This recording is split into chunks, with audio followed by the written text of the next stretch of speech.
Chai with Manjula, a show about giving, featuring non-profit organizations, social activists, social entrepreneurs, and philanthropists who are giving back and making a difference. Chai with Manjula is a show that is a must-see. Welcome to Chai with Manjula. In the last decade, while the number of non-profit organizations in the U.S. has almost tripled, there has been an influx of philanthropic activity within the Indo-American community as well. In the Bay Area, for example, there are a large number of well-known Indo-American philanthropists who are giving back to causes both here in the U.S. and in India, either by supporting existing organizations or launching their own. Today we'll take you to TiEcon 2011, the flagship event of TiE, a non-profit organization that fosters entrepreneurship, where we'll talk to a few Silicon Valley entrepreneurs about the causes that are close to their hearts and how they support them. First, we have Kumar Malavali, a prominent entrepreneur and philanthropist who has given millions of dollars to various causes and initiatives. Thank you, Manjula, for having me here. It's a pleasant surprise, and it's been a while since we chatted on your show, and I'm really so happy to come back and talk to you again. Yeah, so tell us what's new. Which other project are you working on in India or here? Yeah, as I said earlier in my interview with you, my favorite areas of philanthropy are education and healthcare. And in the healthcare, I'm continuing still the telemedicine project that I talked to you about during my last interview. But in the area of education, there is something new has happened, which I didn't talk about because it was in an embryonic stage. I did talk about Indus International School, and that is to bring in new type of education in an international level, giving more importance to learning as opposed to teaching. But that's for profit. And so people who are affluent and although we gave the scholarships, it was meant for people who could afford to come and get good education in international level, and also aim towards the expats in India from United States, UK and Germany and other countries. But that became profitable. 2 years ago, Indus International School, Bangalore became profitable. We decided to take part of the profit and flow it back to creating another parallel school in the same campus. We call it BPL school. BPL stands for below poverty level. The criteria for admission are two. One, you had to meet certain financial level. That you got a certain level of poverty. And second major criteria is that you should belong to nearby villages. So if you can't come from Mysore, and even though you're poor and then join the school, you got to belong to local village, one of the villages. So that did very well, and the idea behind that is the access and education given to those kids who come from that background, no different from the education and the level of access that we provide in the main school, and they get the same level of education, same teachers go and teach. It's also IB level education and everything, except they pay very nominal fee, because we don't want to be absolutely free either. It's about 100 rupees per month.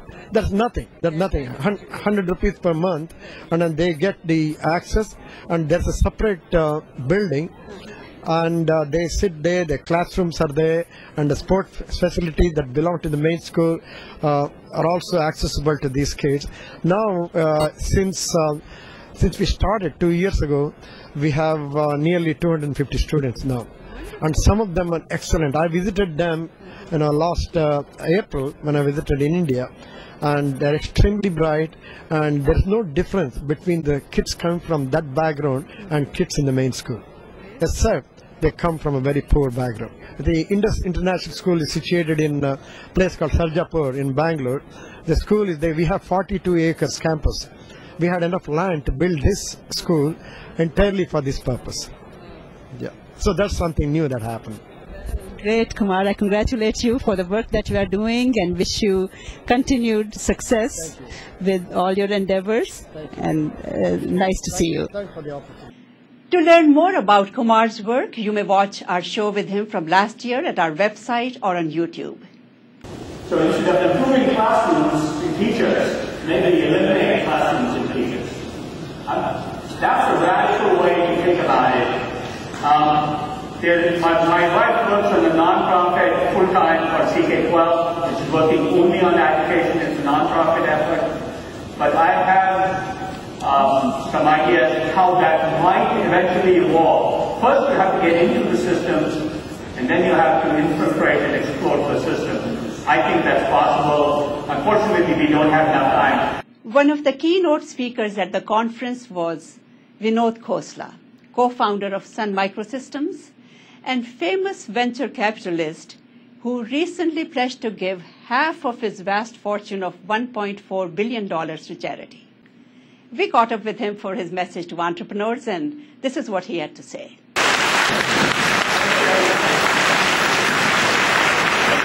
Well, my message to young entrepreneurs is whenever you're an entrepreneur, you're causing a lot of social change and you're giving back, giving a lot to society. But the real fun is not so much in making more money, but in really doing things that really impact lives. So the biggest thing, the most fun, the most satisfaction comes from helping people change lives. And I would encourage every entrepreneur to try it. Thank you so much. Thank you. We're very motivated. Next, we'll meet another keynote speaker, Salman Khan, an educator who is transforming how learning works. He is the founder and faculty of Khan Academy, a nonprofit online academy with over 1 million unique students per month and with the most used educational video repository on the internet. The next phone call from Bill Gates or whoever it is, when they ask you how you're doing, have you gotten better in these last few years? Because I would imagine you have. Yeah, I mean, now, you know, Bill Gates is watching these videos. I feel like maybe it should be a little nicer, a little bit more thought out.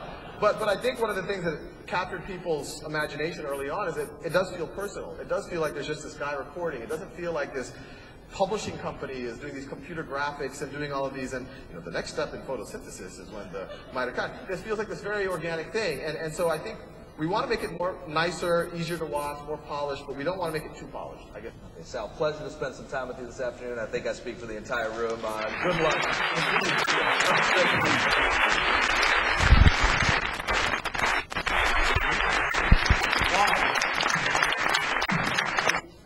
Yeah, you know, when I started Khan Academy, there was no organization. It was just literally me producing stuff for my cousins, and other people started to use it. And what made it really fun for me is that people would write on YouTube, or they'd send me emails saying, thank you, or this really changed my life in whatever way. And, you know, I never got feedback like that at my day job. So that made it worthwhile. And so when it became time to think about how do we formalize this as an organization, it's like we could do it for profit, but it kind of loses a little bit of that giving something to people, and we'll probably not get the thank yous because and so you know, I didn't even really know what a not-for-profit was at the time, but when I looked, I was like, no, this is right, and this is what other things that wannabe institutions are, if you're talking about major education institutions or NGOs, and so we want Khan Academy to be another one of those. In terms of the number of people we have, and we're able to reach millions of people for all of time. So I think just from the philanthropic side, it's actually our social ROI is higher than any kind of capturable, monetizable ROI. It's almost infinite. It's easier to scale. And the other thing I'd say is, some people have told me that it's, will you get great people? Because you don't have stock options. You know, all you can do is give them a salary, and even there, you know, there's within reason because you're not for profit. But what we found is the people that we're bringing on are people that, honestly, other companies can't hire because they just want to do this. So we just hired this guy, John Ressig, who's the writer of jQuery and the best JavaScript programmer in the world. He just wanted to work for us, and he could go anywhere else and make many-fold that type. But when you have a good mission, people are willing to work for it. Yeah, so I am still a one-man academy that I've made all of the videos in English. We are translating into other languages, and I don't know those languages. So other people are sometimes redoing them, so I shouldn't even say translating it. But Khan Academy is more than just me now. We have a whole engineering team and people working on other aspects of what we're doing.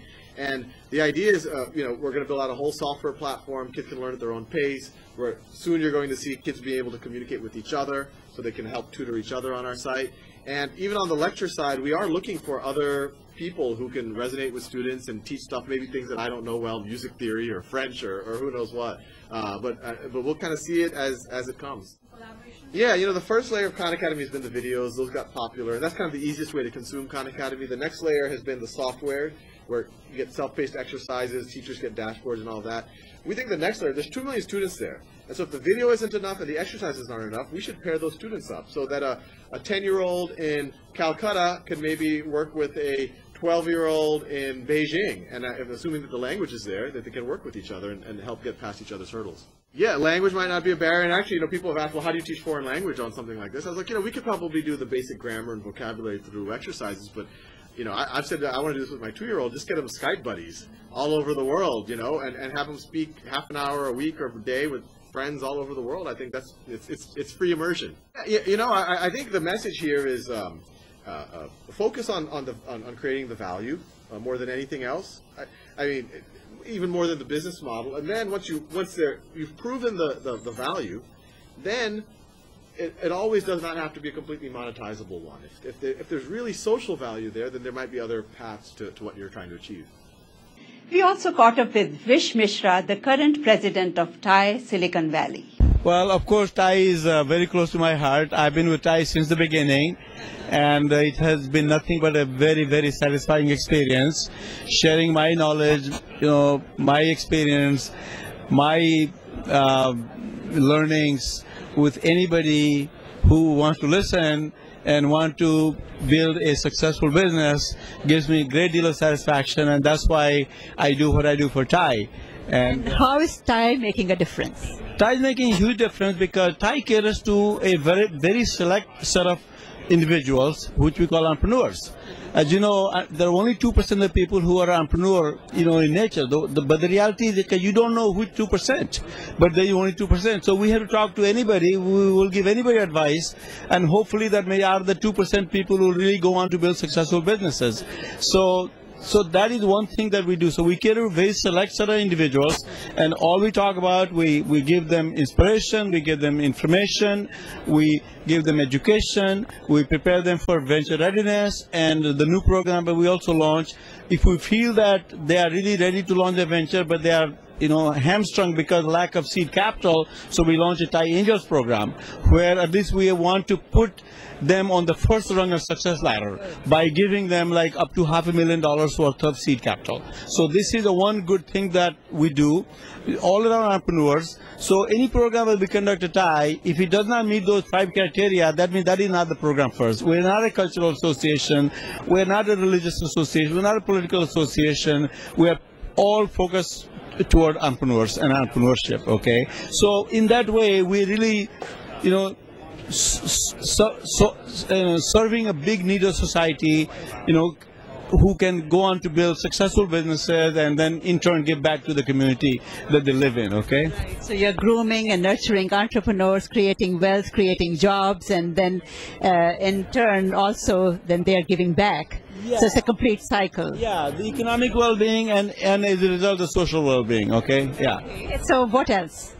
Okay, the other organization I support, I've been supporting India Community Center, which again is dear to my heart because the whole idea was that all of us, there are about 2.5 million people of Indian origin who live in America, and we say, gee, how can we, the wonderful heritage that we call Indian culture, how can we make sure that the heritage even lives on in the American society? So 10 years down the road, 20 years down the road, 30 years down the road, when a lot of us will be long and gone, how can the heritage live? So the idea is to keep the Indian culture, Indian values, Indian heritage alive in mainstream America. So that's why I support Indian Community Center, and that's what Indian Community Center is doing. Again, it's purely about culture, heritage, and the tradition. It's not a religious organization, not a political organization, so I like that. Yeah, and I know there are more that you are involved with, so let's hear about that. So I can talk about two more, okay? So the one other organization I'm involved with is called Math3. So Math3, again, same thing, because when I heard about it and I really found out what they were doing, I like what these women were doing. Because while we talk about the one good side of the Indo-American community, that we have, the highest per capita income, highest level of education, highest level of professionals, but there's a dark side of this community where now there is also issue of domestic abuse and violence. So these women, when I came across, I said, this needs to be supported, okay? So that's what Math3 is doing. It provides the support services. Again, it's not a charity, but it makes these domestic abuse women and children, teaches them to become self-reliant, give them a shelter, transition home, but teaches them the skills that they need so they can deal with the issues and they can live happily in the community. So that's one thing that I'm doing. And the fourth thing I'm supporting is called Achha Patra. This is a society that started in India about 10 years ago. The idea was India has two big problems, poverty and education. So the poor kids who can't learn because they can't eat, they don't have meals. So this was the midday meal program that started 10 years ago, feeding 1,500 kids in India. Now they're feeding 1.3 million kids a day. So I lent my support behind it, and I'm very impressed with that operation Achha Patra that's doing. And so those are the four causes. Again, non-political, non-religious.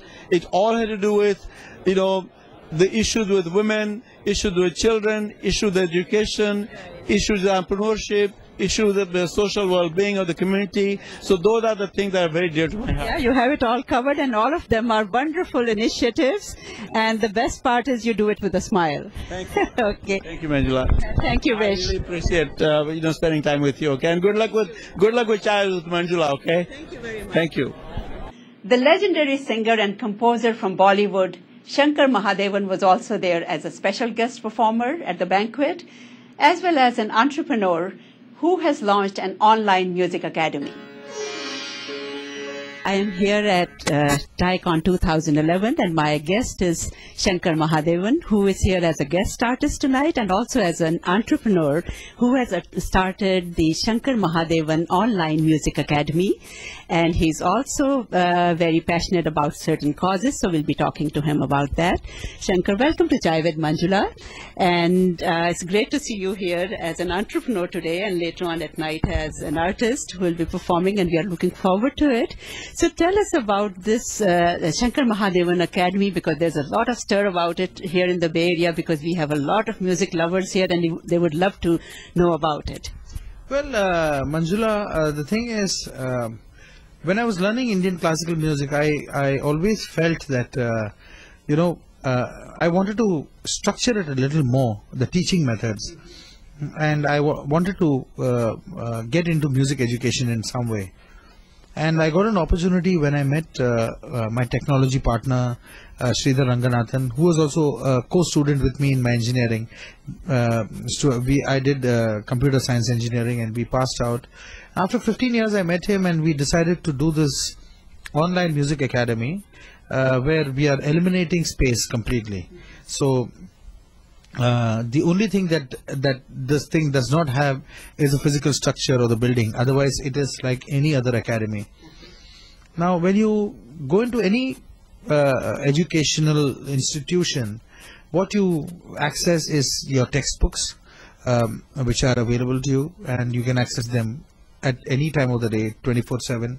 Similarly, we have developed textbooks in classical music. Carnatic classical, Hindustani classical, and these textbooks have got a detailed step-by-step teaching of these forms of music.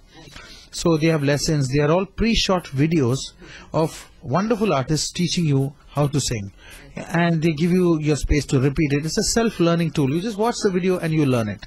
You can sing again with them. They sing with you. That kind of a thing. And after you this thing, there's a particular recorder that's called the online music recorder or the OM recorder. These textbooks are called online music books or the OM books. Okay, so this recorder you record your voice onto. Once you know the lesson that you're supposed to sing, you record the voice and you submit it to the academy when you feel that you're okay. The academy gives you feedback saying that this is okay, this is how you're supposed to sing it, this is how it is. So that is as far as the textbooks are concerned. Apart from that, we have also virtual classes. Once you're prepared with your textbook, that particular lesson, then you enter into your virtual class, which is at a specified time, like any other educational institution. So you go to your virtual class, the teacher comes online, you interact with the teacher, you sing, and she teaches you. So these are the two aspects which are there in any. Apart from that, there is, as any other this thing, there is a curriculum, there's a time schedule, there are examinations, there are assignments. Plus, there are, for children especially, there are wonderful play-way methods that we are developing games, musical games, where you can increase your capability to understand swaras and, stuff like that. So, all these, we are demystifying this giant called Indian classical music. That's one thing. Apart from that, some people, they just want to have the joy of singing. They don't want to learn classical music. For them, we have hobby singing courses where we are teaching you simple songs like Kal Ho Na Ho, maybe Banti or Bubbly, or Lag Ja Gale, or Aaj Jaane Ki Zid Na Karo, whatever, So, yeah, wide range. So we are as we speak, we are shooting a lot of these songs and making little OM books of each, which are very cheap actually. $9.99. You swipe your credit card, $9.99. You're able to learn a song. Like for example, we launched with the song Ma, which I have sung, and I am teaching that song. So you are able to subscribe to that. So things like that.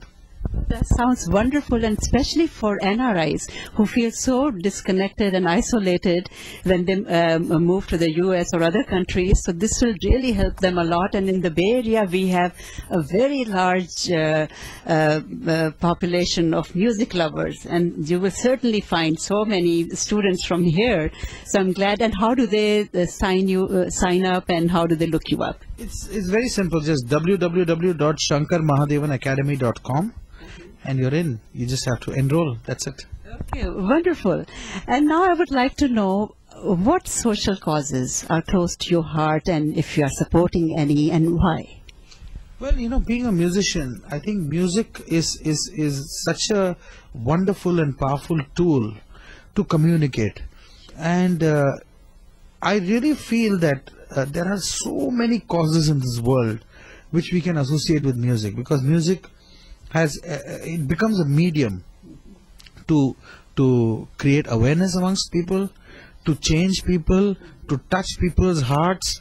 I mean, a simple thing like a small child who's suffering from an ailment, which may be terminally ill child. You just go and spend 15 minutes and you sing for the child. The joy that he gets, that is unmatched. Even if you get millions of dollars, that joy you cannot compare. So that is the power of music. So we being musicians, and I must agree that we are all very, very busy musicians. But if we are able to associate ourselves with so many causes, see, music can be tied down to anything from tsunami victims to child helpline, to AIDS awareness, to something like a Greenpeace movement, or blood donation drive, or asking citizens to vote, encouraging children in our country to go to school. School chale hum we have done. So I mean, the number of causes that we have associated ourselves through music is really, the list is endless, because music is such a wonderful medium. People remember you through your music, and you can communicate something. It'll take you 10 pages to communicate. You can sing one line and just communicate. So we've done that, and we associate ourselves to many causes. But I think the thing that really touches me are children. I think kids are so wonderful, and anything associated with children, whether it be for nutrition in our country, food, or small children suffering from so many ailments, whether they are blind or deaf or it's cancer. I mean, the list of problems are endless. So if we are able to make a difference, even 0.1%, I would consider myself that I've achieved something. They say when you give, you receive. Giving is good for your soul. So when you bring that joy to an ailing child, what does it do to you? Or how does it touch your soul? What do you get from it? See, I'll tell you, it's not only about giving, when you give, whether maybe you make a contribution, or you help your relative for that matter, or you help a small child, or you sing for that child, or you entertain the child, spend some time with them. When you do it genuinely from the bottom of your heart and you enjoy that process, when you give money to somebody and you feel happy about it genuinely, it's not like, oh my God, I had to give him a lakh of rupees. Then your whole purpose is gone. When you give that money and you feel the joy within, you will get 10 times more. There's somebody sitting up there who's watching your actions, and the joy of giving will automatically be translated into you receiving 10 times more joy, 10 times more money, 10 times more happiness. I believe in that truly. And what is your message for our viewers, especially about giving, especially for singers about giving, using their talent for social good? I think, a person has to look at himself and see where he is. And he'll realize that he's in a much better position than many other people around him. And if you are able to give, it need not be only money, If you are able to give something that is very close to you, maybe a part of your art form, like your singing, your talent. Maybe if you are able to teach somebody something that gives them joy and happiness. Maybe if you are able to contribute something and able to support somebody, I think that kind of joy that you will get is uncomparable to any other kind of joy. So I think you should understand the concept of giving, and that's when you will have a wonderful life. As a message to the children out there, would you like to leave us with a song? I'd like to sing a song which is not only a message for the children but also for the parents and also for the adults. देखो इन्हें ये है ओस की बूंदें पत्तों की गोद में आसमां से कूदें अंगड़ाई ले फिर करवट बदल कर नाजुक सी मोती हंस दे फिसल कर खो न जाए ये